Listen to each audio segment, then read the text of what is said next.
கர்த்தராகிய இயேசு கிறிஸ்து நாமத்தினால உங்கள் அனைவரும் சந்திப்பதில் மிக்க மகிழ்ச்சி அடைகிறேன்.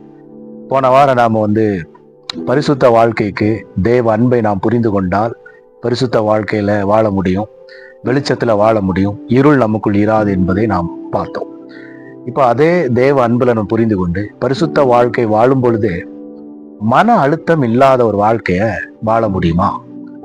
குடும்பத்துல எதிர்காலத்தை நினைச்சு குடும்ப பிரச்சனைகள், வேலையில, சபையில, பிசினஸ்ல, உறவுகள் வட்டாரத்துல, இது எல்லா இடத்துலயுமே ஒரு விதமான மன அழுத்தம் நம்மளை போட்டு தாக்குது. நம்மளே சரியா இருந்தாலும் நம்மளை டென்ஷன் படுத்தி விடுற அளவுக்கு மன அழுத்தம் நம்மளை போட்டு தாக்குது. தேவ அன்புல நம்ம பரிசுத்தமா வாழ்றோம், வெளிச்சத்துல வாழ்றோம்.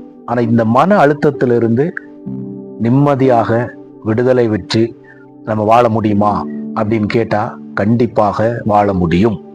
எப்படி வாழ முடியும் அப்படின்னா, எந்த ஆண்டவருடைய அன்பை புரிந்து கொண்டு நாம் பரிசுத்தத்துக்குள்ள போறோமோ, வெளிச்சத்துக்குள்ள போறோமோ, அதே ஆண்டவருடைய அன்பை புரிந்து கொண்டால் மாத்திரமே இந்த மன அழுத்தத்திலிருந்து நம்ம வெளியில வர முடியும். நிம்மதியான ஒரு வாழ்க்கை, இருதயத்துல ஃப்ரீயா நம்மளால ஒரு வாழ்க்கைய வாழ முடியும், வாழ்க்கையை நடத்த முடியும். அது எப்படி அப்படின்றத நம்ம சில வசனங்கள் மூலமாக பார்ப்போம். யோவானுக்கு எழுதின சுவிசேஷம் 17வது அதிகாரம். இந்த 17வது அதிகாரம் முழுவதுமே இயேசு கிறிஸ்து ஒரு ஜெபம் பண்றார். அந்த ஜெபத்துல நமக்காக ஒரு ஜெபம் பண்ணிருக்கிறார். அது என்ன ஜெபம் அப்படின்றத குறித்து நம்ம பார்ப்போம். ஃபர்ஸ்ட் என்ன சொல்ல வரேன்னா, யார் ஜெபம் பண்ணாலும் கேட்கப்படுமோ இல்லையோ, இயேசு கிறிஸ்து பண்ண ஜெபம் கண்டிப்பா கேட்கப்படும். இந்த ஜெபம் கேட்கப்பட்டாயிற்று. ஸோ அதனால இந்த ஜெபத்தை குறித்து நம்ம தெரிஞ்சுக்க வேண்டியது ரொம்ப முக்கியம். ஸோ என்ன ஜெபம் பண்றாருன்றத பாருங்க. யோவானுக்கு எழுதின சுவிசேஷம் 17வது அதிகாரம் 20வது வசனம், 21வது வசனம். நான் இவர்களுக்காக வேண்டிக் கொள்ளுகிறதும் இல்லாமல் இவர்களுடைய வார்த்தையினாலே என்னை விசுவாசிக்கிறவர்களுக்காகவும் வேண்டிக் கொள்ளுகிறேன். இயேசு கிறிஸ்துவ விசுவாசிக்கிறவர்களுக்காக ஆண்டவர் ஜெபம் பண்றார். யாருக்காக? நமக்காக. என்ன ஜெபம் பண்றாரு அப்படின்னா, அவர்கள் எல்லாரும் ஒன்றாயிருக்கவும், பிதாவே நீர் என்னை அனுப்பினதை உலகம் விசுவாசிக்கிறதற்காக நீர் என்னிலேயும் நான் உம்மிலேயும் இருக்கிறது போல அவர்கள் எல்லாரும் நம்மில் ஒன்றாயிருக்கவும் வேண்டிக் கொள்ளுகிறேன். இதுல என்ன ஜெபம் பண்றாரு பாருங்க. பிதாவும் இயேசுவும் ஒன்னா இருக்கிறான். பிதா இயேசுக்குள்ள இருக்காராம், இயேசு பிதாவுக்குள்ள இருக்காராம். இந்த இடத்துல ஒரு உறவு பரிமாற்றம் இருக்கு. அந்த இடத்துல நம்ம எல்லாரையும் கொண்டு வந்து சேர்க்கணும்னு அவர் ஜெபம் பண்றார். திரும்பவும் சொல்றேன், இயேசு பிதாவுக்குள்ள, பிதா இயேசுக்குள்ள, இவங்க ரெண்டு பேருக்கு நடுவுல நம்மளை கொண்டு வரணும்னு ஜெபம் பண்றாரு. அந்த ஜெபம் கேட்கப்பட்டாயிற்று. திரும்பவும் சொல்றேன், தேவ அன்பை புரிந்து கொண்டால் மாத்திரமே இந்த மன நிம்மதியான ஒரு இடத்துக்குள்ள நம்ம போக முடியும். எப்படி புரிந்து கொள்ள முடியும் அப்படின்னா, நம்மளை எங்க அவர் வச்சிருக்கிறாருன்றத பார்க்கணும். தேவ அன்பை புரிந்து கொள்றதுக்கு முதல் வழியே ஆண்டவருடைய வசனத்தை நம்புறது. அதற்கப்புறம் அந்த வசனத்தின் மூலமாக, ஜெபத்தின் மூலமாக, வெளிப்பாடுகள் மூலமாக நம்மளோடு இடைப்பட்டு நம்ம அவருடைய அன்பை இன்னும் அதிகமாக புரிந்து கொள்வதற்கு ஆண்டவர் கிருபையும் உதவியும் செய்வார். ஆனா முதல் வழி என்னது? ஆண்டவருடைய வசனத்தை நாம் பார்ப்பது, நம்புவது. இந்த இடத்துல வசனம் சொல்லுது, நாம பிதாவுக்கும் குமாரனுக்கும் நடுவுல இருக்கிறோம். இதைத்தான் கொலோசியர் 3வது அதிகாரம் 3வது வசனத்துல நம்ம ஏற்கனவே பார்த்தோம். நம்ம பிதாவுக்கும் குமாரனுக்கும் நடுவுல இருக்கோம். ஸோ அந்த இடத்துல, பிதாவுக்கும் குமாரனுக்கும் நடுவுல இருக்கக்கூடிய அந்த இடத்துல நாம இருக்கோன்றத நமக்கு தெரியும் பொழுது, நம்ம எதிர்காலத்தை குறிச்சு, குடும்பத்தை குறிச்சு, படிப்பை குறிச்சு, வேலையை குறிச்சு, பிசினஸை குறிச்சு கவலைகள் இருக்காது. அதனாலதான் இயேசு கிறிஸ்து சொன்னாரு, கவலைப்படாதிருங்கள் அப்படின்னு. சோ இதை குறிச்சு நமக்கு என்னது இருக்காது? கவலைகள் இருக்காது. மத்தேயு 11வது அதிகாரம் 28வது வசனத்துல ஆண்டவர் சொல்றாரு, வருத்தப்பட்டு பாரம் சுமக்கிறவர்களே நீங்கள் எல்லாரும் என்னிடத்தில் வாருங்கள், நான் உங்களுக்கு இளைப்பாறுதல் தருவேன். பழைய ஏற்பாடுல யாத்திராகமம் 33வது அதிகாரம் 14வது வசனத்துல ஆண்டவர் மோசேயை பார்த்து சொல்றாரு, என் சமூகம் உனக்கு முன்பாக செல்லும், நான் உனக்கு இளைப்பாறுதல் தருவேன். இந்த இளைப்பாறுதல் பாத்தீங்கன்னா, பழைய ஏற்பாடுல இருக்க இளைப்பாறுதல் ஹீப்ரூ வேர்ட் பாத்தீங்கன்னா மெனுகா அப்படின்ற ஒரு வார்த்தை. புதிய ஏற்பாடுல இருக்கிற இளைப்பாறுதல் கிரீக் வேர்டு பாத்தீங்கன்னா அனபாசோ அப்படின்ற ஒரு வார்த்தை. இந்த ரெண்டு வார்த்தையுமே இட்ஸ் டைரக்ட்லி கனெக்டட் டு ஒரு ஸ்டேட் ஆஃப் மைண்ட். நம்மளுடைய இருதயத்தை சம்பந்தப்படுத்தப்பட்ட ஒரு வார்த்தை இது. மனநிலைக்கு உண்டான ஒரு வார்த்தை இது, இளைப்பாறுதல். திரும்பவும் சொல்ற, இளைப்பாறுதல் மனது சம்பந்தப்பட்ட ஒரு வார்த்தை, இருதயம் சம்பந்தப்பட்ட ஒரு வார்த்தை, மெனுகா அண்ட் அனபாசோ.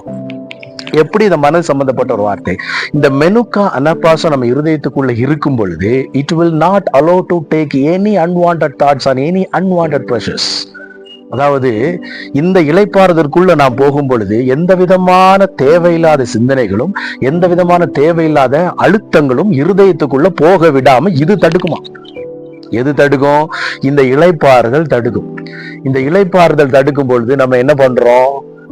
மன நிம்மதியான ஒரு வாழ்க்கைக்குள்ள போறோம், ஃப்ரீயான ஒரு வாழ்க்கைக்குள்ள போறோம். சோ இந்த இளைப்பாறுதல் நமக்கு வாக்குத்தத்தமாகவே கொடுக்கப்பட்டிருக்கு.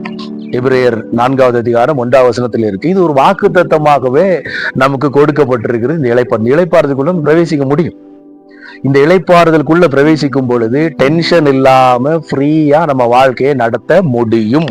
மன அழுத்தம் நமக்கு இருக்காது. எப்படின்னா நாம யோசிக்கணும், நாம இருக்கிற இடம் பிதாவுக்கும் குமாரனுக்கும் நடுவுல இருக்கிறோம்.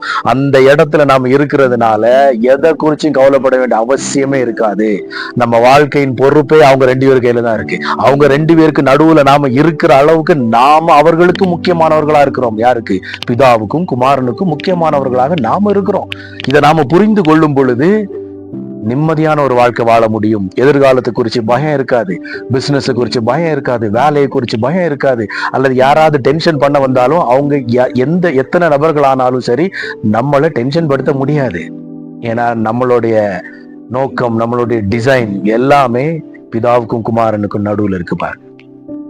இப்ப மோசைட்ட ஆண்டவர் சொல்லிட்டார், என்ன சொன்னாரு? என் சமூகம் உனக்கு முன்பாக செல்லும், நான் உனக்கு இளைப்பாறுதல் தருவேன். இது யாத்திராகும் 33:14 இருக்கு. இப்ப என்னாகும் 20வது அதிகாரத்துல ஒரு சம்பவம் நடக்குது பாருங்களேன். என்னாகும் 20ல பாத்தீங்கன்னா, இஸ்ரவேல் ஜனங்களை மோசே வழி நடத்திட்டு வரும்போது ஒரு வனாந்திரத்துல வரும்போது அவர்களுக்கு இப்ப தண்ணி தேவைப்படும். தண்ணி தேவைப்படும் பொழுது கிட்டத்தட்ட 20 லட்சம் ஜனங்கள். இந்த 20 லட்சம் ஜனங்கள் தண்ணி தேவைப்படும் பொழுது மோசே கிட்ட ஆரோன் கிட்ட முறையிடுறான், கிட்டத்தட்ட திட்டுறாங்க.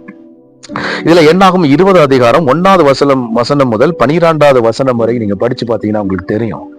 பயங்கரமா மோசையை போட்டு திட்டுறாங்க, ஆரோனை திட்டுறாங்க, கடவுள் ஆண்டவரை திட்டுறாங்க. எதுக்கு? தண்ணி இல்லாததுனால. கேட்டா ஆண்டவர் கொடுத்துட்டு போறாரு, ஆனா போட்டு பயங்கரமா திட்டுறாங்க. ஆனா ஏற்கனவே ஆண்டவர் மோசைட்ட என்ன சொன்னாரு? என் சமூகம் உனக்கு முன்பாக செல்லும், நான் உனக்கு இளைப்பாறுதல் தருவேன். இளைப்பாறுதல் என்னது?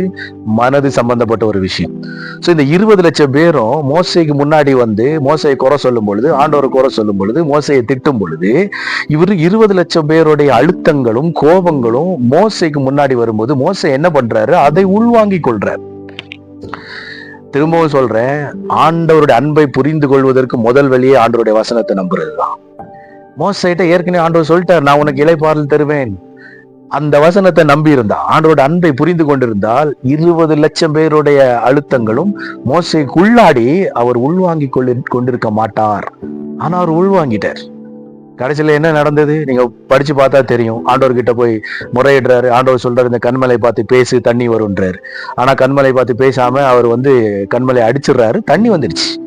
சோ தண்ணி வர்றது ஆண்டவருக்கு ஒரு மேட்டரே இல்லை. அதிசயம் பண்றது, பேசாம இரு, இதெல்லாம் ஒரு மேட்டரே இல்லை. ஆண்டவர் தண்ணி வர வச்சிருவார். ஆனா பேச சொன்ன இடத்துல நீ எப்படி பேசாம போன? எப்படி மோசையால பேச முடியாம இருந்தது? காரணம் 20 லட்சம் ஜனங்களுடைய அழுத்தங்கள். நம்ம கூட யோசிக்கலாம், 20 லட்சம் ஜனங்களுடைய அழுத்தம் ஒருத்தரால எப்படி தாங்க முடியும் அப்படின்னு. நம்ம எங்க வீட்டுல ஒரு 4 பேர் கோவப்படுத்தினாலே நம்மளால தாங்க முடியல. ஸோ நம்ம 20 லட்சம் பேர் ஜனங்கள் இவர் அழுத்தம் கொடுக்குறாங்க. அந்த டைம்ல ஆண்டவர் பார்த்து பேசுன்னு சொல்றாரு. எப்படி முடியும்? நீங்க யோசிச்சு பாருங்க. நம்ம ஒரு உச்சக்கட்ட கோவத்துல இருக்கோம், குடும்பத்துல பிரச்சனை, ஏதாவது வேலை செய்யற இடத்துல பிரச்சனை. அந்த இடத்துல உச்சக்கட்ட கோவத்துல இருக்கும்போது பேசு அப்படின்னு சொன்னா நம்ம பேசுவோமா? கண்டிப்பா பேச மாட்டோம். கோவம் தனியட்டும், கோவம் தணிஞ்சதுக்கு அப்புறம் சொல்லுவோம், அதுக்கப்புறம் பேசலாம், அப்படிதான் நம்ம நினைப்போம். ஆனா இங்க உச்சக்கட்ட கோவத்துல இருக்கும்போது ஆண்டவர் பேசுன்றாரு, ஆனா பேசல, அடிக்கிறாரு. அப்ப என்ன ஆண்டவர் சொல்ல வர்றாருன்னா, நீ இளைப்பாறுதலுக்குள்ள இருந்தேன்னா யாரும் உன்னை உச்சகட்ட கோபத்துல கொண்டு வரவே முடியாது. 20 லட்சம் ஜனங்க என்ன, 20 லட்சம் கோடி ஜனங்களா இருந்தாலும் ஒன்ன அந்த இளைப்பாறுதல இருந்து வெளியில கொண்டு வரவே முடியாது. நீ அந்த வசனத்தை நம்பி இருந்தா. அழகா சொல்லிட்டாரு பாருங்க, நான் உனக்கு இளைப்பாறுதல் தருவேன். நம்ம வாழ்க்கையில யோசிச்சு பாருங்க. நம்ம பிசினஸா இருக்கட்டும், வேலையா இருக்கட்டும், ஊழியமா இருக்கட்டும், விசேஷமா பாஸ்டர்ஸ் பாத்தீங்கன்னா விசுவாச ஜனங்களை ஹேண்டில் பண்ண முடியல. காரணம் இளைப்பாறுதல்ல இல்ல பாருங்க. இளைப்பாறுதல்ல இருந்தோம்னா ஆண்டவர் காம்ப்ரமைஸ் பண்ணவே இல்லை பாருங்க. 20 லட்சம் ஜனங்கள்ப்பா, சரிப்பா உன்னால ஹேண்டில் பண்றது கொஞ்சம் கஷ்டம் தான், அப்படியெல்லாம் ஆண்டவர் யோசிக்கவே இல்லை. நீ இளைப்பாறுதல்ல இருந்தனாடே, இளைப்பாறுதல் அவ்வளவு பவர்ஃபுல்லான ஒண்ணுடா, செம்ம பவர்ஃபுல்லான ஒண்ணு. 20 லட்சம் ஜனங்களே அந்த இளைப்பாறுதலுக்கு முன்னாடி ஒரு தூசி மாதிரி தான், நீ ஹேண்டில் பண்ணிட்டு போயிட்டே இருக்கலாம். அவ்வளவு பவர்ஃபுல்லான ஒண்ணு. அந்த பவர்ஃபுல்லான ஒண்ணை நான் உனக்கு தரும் பொழுது நான் எப்படி காம்ப்ரமைஸ் பண்ண முடியும்? காம்ப்ரமைஸ் பண்ணவே இல்லை. 20 லட்சம் ஜனங்களுக்கே மோசேக்கு ஆண்டவர் காம்ப்ரமைஸ் பண்ணலைன்னா நமக்கும் பண்ண மாட்டாரு. திரும்பவும் சொல்றேன், இளைப்பாறுதலுக்குள்ள நாம இருந்தோம்னா 20 லட்சம் இல்ல, 20 லட்சம் கோடி ஜனங்களை ஹேண்டில் பண்ண முடியும், 20 லட்சம் கோடி பிரச்சனைகளை ஹேண்டில் பண்ண முடியும். ஆனா இளைப்பாறுதலுக்குள்ள இல்லைன்னா 20 பேரை ஹேண்டில் பண்ண முடியாது, 2 பேரை கூட ஹேண்டில் பண்ண முடியாது, 2 பிரச்சனை கூட ஹேண்டில் பண்ண முடியாது. சின்ன பிரச்சனை பார்த்தாலே பயந்துருவோம். சோ இளைப்பாறுதல் ரொம்ப முக்கியம் பாருங்க. சோ ஆண்டவருடைய அன்பை நாம் புரிந்து கொள்ளும் போது வெளிச்சத்துல பிரவேசிக்கிறோம், வெளிச்சம் பரிசுத்தத்துக்குள்ள நடத்துது. அதே ஆண்டவருடைய அன்பை நாம் புரிந்து கொள்ள இருதயம் இளைப்பாறுதலுக்குள்ள நம்மளை நடத்துவார். ஆண்டவர் இருதயத்துக்குள்ள அந்த இளைப்பாறுதலை ஆண்டவர் கொண்டு வருவார். அதுக்கு பேர் தான் மெனுகா அண்ட் பாசோ. It will not let take any unwanted thoughts and any unwanted pressures in our heart.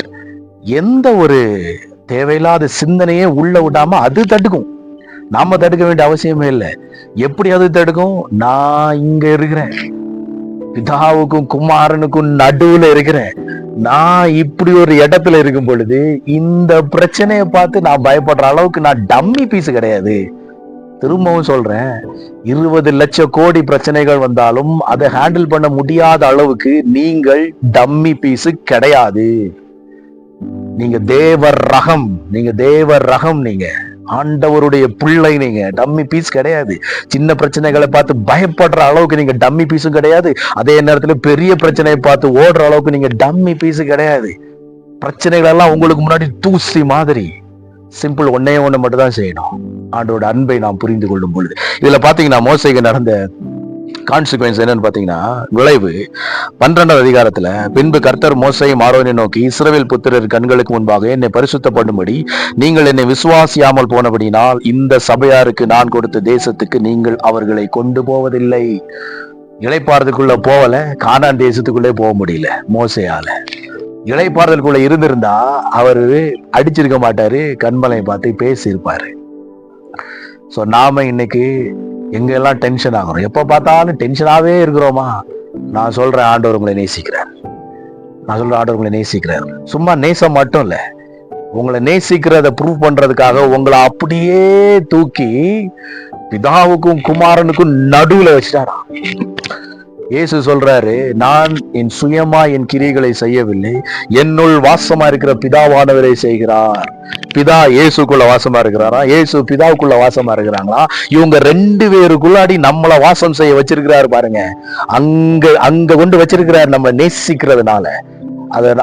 அந்த நேசத்தை ப்ரூஃப் பண்றதுக்காக அந்த இடத்துல நம்மளை கொண்டு வச்சிருக்கிறார். இதை நீங்க நம்பினாலும் நம்பாவிட்டாலும் இதுவே சத்தியம். நீங்க பிதாவுக்கும் குமாரனுக்கும் நடுவுல இருக்கீங்க, அவருடைய அன்புக்கு உள்ள இருக்கீங்க, அவருடைய வாசஸ்தலத்துக்குள்ள நடுவுல இருக்கீங்க, இருதயத்தின் நடுவுல இருக்கீங்க.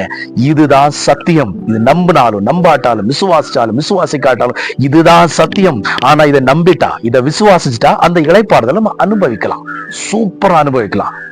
இந்த உலகத்தையே ஜெயிக்கலாம். உலகமே இத்துணூண்டு மாதிரி நம்ம கையில தெரியும். ஏன்னா இந்த உலகத்தையே ஜெயிக்கிற அளவுக்கு நம்ம டம்மி பீஸ் கிடையாது.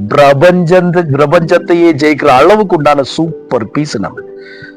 நான் மறுபடியும் சொல்லுகிறேன், இளைப்பாறுதலுக்குள்ள நம்ம பிரவேசிப்போம், ஆண்டோட அன்பை புரிந்து கொள்வோம். உங்களை அவர் நேசிக்கிறார். புரிந்து கொண்டு இளைப்பாறுதலுக்குள்ள நம்ம போகுவோம். மனது சம்பந்தப்பட்ட காரியம், மனதுல மன அழுத்தம் இல்லாத ஒரு வாழ்க்கையை வாழ்ந்து வாழ்க்கையை நம்ம ஜெயமாக மாற்றுவோம். ஜெபம். ஸ்தோத்திரம் ஆண்டவரே, நன்றி செலுத்துகிறோம். கேட்டுக்கொண்ட ஒவ்வொரு ஜனங்கள் மேலும் நம்முடைய இளைப்பாறுதல் இறங்கும்படியாக, நம்ம இருதயத்துக்குள்ள இருக்கக்கூடிய எல்லா மன அழுத்தங்கள் மாறும்படியாக, நல்ல ஒரு வாழ்க்கையை ஃப்ரீயா சமாதானத்தோடு வாழும்படியா கிருபைகளை தரும்படியா ஜெபிக்கிறோம். இயேசுவின் நாமத்தினால ஜெபிக்கிறோம் பிதாவே, ஆமென். God bless you.